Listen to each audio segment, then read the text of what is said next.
সকলো অসমবাসী বনভোজ খাব অহা মানুহক যেন শান্তি শৃংখলাভাৱে ইয়াত আহি বনভোজ খায় আৰু আমাৰ দীপৰ বিলৰ পৰিৱেশটো খুবেই ভাল। আপোনালোকে আহক।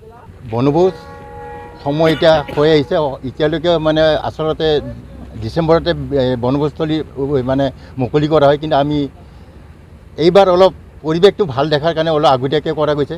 আৰু ইয়াতে আমাৰ এটা প্ৰভাৱ আছে যে এই দীপৰ বিলখনত বনভোজস্থলী অকলেই নহয়, ইয়াতে বনভোজস্থলীৰ ক্ষেত্ৰতে আমি যেনেকুৱা পৰিষ্কাৰ পৰিচ্ছন্নতা, লগতে পানীৰ যোগান আৰু লেট্ৰিন বাথৰুম গোটেই ব্যৱস্থা আছে। আৰু এটা শৃংখলা পদ্ধতি এই বনভোজস্থলীৰ পৰাই মানে প্ৰকাশ পাই গৈছে।